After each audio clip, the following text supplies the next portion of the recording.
Good afternoon, everyone. Thanks for joining us on KREM 2 News First at 4. I'm Tom Sherry. Great to have you with us. I'm Jane McCarthy. Well, good afternoon. We have information to let you know about. I think we're going to start with the hurricane, right? That's right. We've got shots that we want to see of Daytona We're going to need right here. a lot of support.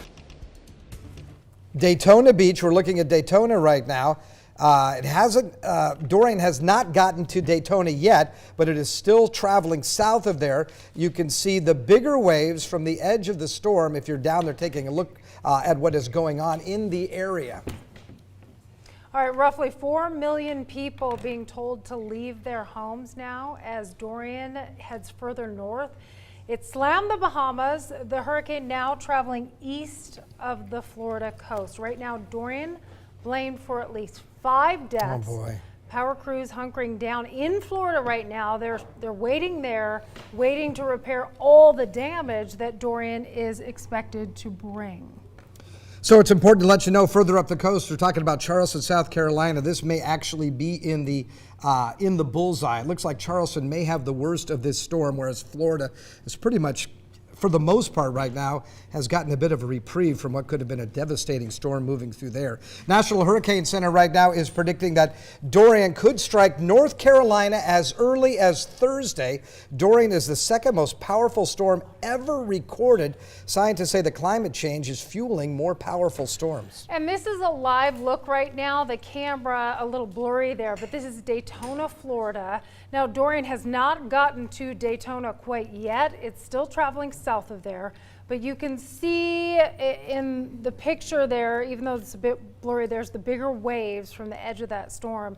And also, you can't quite see in the picture, but the trees are really blowing with all the wind there. There's the picture in greater definition, certainly. Yeah, I want to show you another live look. This one is from Myrtle Beach in South Carolina, so not too shabby there right now, but again, this is going to all change over the next 24 hours. You're seeing some waves, but still obviously calmer than the waves in Florida as the Hurricane Dorian is still many miles away. Myrtle Beach right now is on a hurricane watch. And during hurricane season, we'll hear the words like Category 2, Category 3. Those names don't have a whole lot of meaning unless we know the criteria behind them. So if a storm is larger than Category 3, that does mean it's a major hurricane. It means there's potential for a lot of damage and even death. Now, Hurricanes 1 and 2, they're weaker, but certainly still considered dangerous. So these categories are also separated by wind speeds. Right now, Dorian has dropped from a Category 5 down to a Category 2, which means it has sustained wind speeds up to 110 miles per hour. And those winds can still cause down trees, roof damage, and major power outages. Now, I think we have some other video here. Yes, there we have it. So sites like these are what some researchers are seeing as they try to collect data from Dorian so they can learn more about hurricanes in the future. Now, researchers known as hurricane hunters, they are up in the air flying directly through the eye of the hurricane. It's scary business, but they do gather information about the storm's speed, direction, and winds.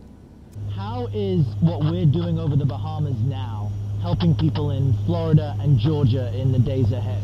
Knowing what it's doing now is going to be the information that they need to know, where it's going to be. Boy, they are brave people to be up in that plane sometimes flying right through the hurricane. There are only 12 of these aircrafts that can fly through these storms, and they can withstand thunderstorms, whereas every other aircraft must stay at least 10 to 20 miles away from harm's way. So we have a split screen as well. On the left, you'll be seeing what the Bahama International Airport looked like as Dorian swept through. Storm surges left that airport runway under 6 feet of water. The whole airport was evacuated on Saturday. And here in the United States, thousands of flights were canceled. There's the empty airport on the right-hand part of your screen. According to Flight Tracker, FlightAware, more than 2,200 flights were canceled today. And as you can imagine, that's causing a lot of grief, especially after the busy Labor Day weekend. And we have another bird's eye look at Dorian. You can see just how massive the hurricane is, even from space. This was taken from the International Space Station, and that orbits about 250 miles above Earth. The Coast Guard is being deployed today to the Bahamas, and they need all the help they can get. First responders will help with medical evacuations. Officials there say Hurricane Dorian caused extensive damage to the islands, and we've seen the pictures. You've probably seen them as well. It is horrible. The Red Cross has authorized $500,000 for the unfolding humanitarian crisis. Several crews from the Northwest, by the way, are also going down there to help those folks. And we are going to take a look at our local conditions, but you are tracking where Dorian is right now as well. Yeah, and as I mentioned before, I mean, this could have been devastating to Florida. But right now, it looks like Florida is going to be spared so far. Take a look at this. Right now, Hurricane Dorian has dropped down to a Category 2 hurricane. After it moved over the Bahamas, it stayed there as a Category 5, then a 4, dumped a tremendous amount of rain, incredible storm surge, and 180-mile-per-hour winds. But being over land helped it weaken a bit. So now it's moved north of the Bahamas right now. It's about 90 miles off the east coast of Florida. And now the latest computer models have it actually going parallel to the coast of Florida. So not making a direct hit. Where do you see an orange right here? These are the hurricane force winds. Hurricane force winds are still offshore. We still have tropical storm force winds on the east coast of Florida, but as you can see, things are looking much better right there. This is Wednesday at 2 in the afternoon. We think it'll be at 110 miles per hour. So where do we think it may make landfall or cause the most damage? Looks like it's going to be Charleston, South Carolina. Thursday, 2 in the afternoon, still 105-mile-per-hour winds, but as you can see, it looks like the hurricane force winds will be onshore in the North and South Carolina, and it looks like it is just going to continue to just move along the Atlantic, along the eastern seaboard. But again, it looks like the worst storm surge will be in South Carolina. Okay, let's talk about our own weather. Right now, 86 degrees, unbelievably beautiful weather that we're enjoying. As you can see that the winds are out of the northeast at 3 miles per hour. When you take a look at the satellite and radar picture, once again, looks pretty good. Most of the storm track moving to the north of us in the Gulf of Alaska. We'll look for an overnight low of 57, 83 the expected high on your Wednesday, again with mostly sunny skies. For the weekend, Saturday, partly cloudy and 82. Thunderstorms developing Sunday night into Monday. We'll look for Sunday's high around 77. And I think we're also going to see thunderstorms during the midweek as well, talking Thursday night into Friday. We'll show you more about that coming up in a few minutes. Okay, and when we talk thunderstorms, we also worry about fire Absolutely. danger. And on that note, we are tracking some breaking news.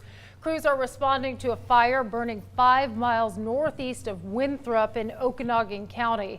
That fire has burned 10 acres so far in a remote area. The Washington DNR is calling it the Big Valley Fire right now. So we'll keep an eye on things here and bring you any developments as necessary. And people in Okanogan County looking for ways now to support an injured firefighter and his family. That firefighter suffered severe burns in a wildfire over the weekend. KREM 2's Brandon Jones found out how people can help. Assistant Chief Christian Johnson was fighting with the Spring Coulee fire when he got severely burned. Christian was airlifted to Seattle, where he's being cared for at Harbor View Medical Center. Okanogan County Fire District is setting up an account with a local bank to help his family. I spoke with North Cascades Bank in Okanogan, and they said an account for donations ran through them should be up soon. Johnson is suffering from 2nd and 3rd degree burns, and his airway has been scored at 2 out of 4 damage, with 4 being the worst. At last update, Johnson was in a medically induced coma, and doctors were attempting to perform surgery for skin grafts. The county emergency spokesman said that Christian Johnson has been around the Okanogan community for a long time and is well known amongst the town. Christian's family is with him in Seattle, and more information should be released soon. In Spokane, Brandon Jones, KREM 2 News. And some of us breathing a sigh of relief, literally, That's for sure. This wildfire season. This August was much different than recent years. Yes, except for a couple of days. This summer has been mostly smoke-free. KREM 2's Nicole Hernandez takes a look at the air quality this year compared to our previous smoky summers. This year, Spokane has had a lot less smoky days. But why? Well, a combination of things have to happen for smoke to be in our air. Everything from wind direction to the amount of fires locally and the amount of fires in our bigger region. So far this summer, Spokane has only seen 2 days that didn't meet federal health standards because of wildfire smoke. And both of those days were only unhealthy for some groups. That is a huge difference compared to the last 2 wildfire seasons. In 2018, we had 13 of those days, and in 2017, we had 16 of them. And if you look look at some of those days, some of them even reached into the very unhealthy range, something we haven't seen this year at all. So why? Well, first, Spokane has seen a lot less thunderstorm warnings this summer, meaning less lightning to spark the local fires. Plus, the winds have been coming from the southwest recently instead of from the north like they normally do. Also, the National Weather Service told us that less heat and rain at the right times meant less fires overall. So you combine all of those factors and you just get less smoke in the air. Nicole Hernandez, KREM 2 News.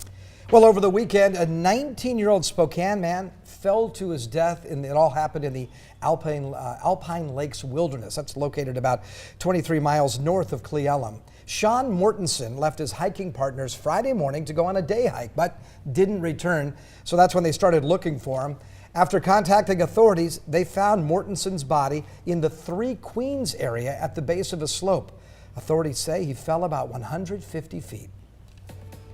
And the release of the documentary Curing Spokane is bringing in mixed reviews as it covers the increasing homeless problem in our streets in downtown Spokane. Since this documentary was released, we've heard concerns from many of you over how this video may impact tourism.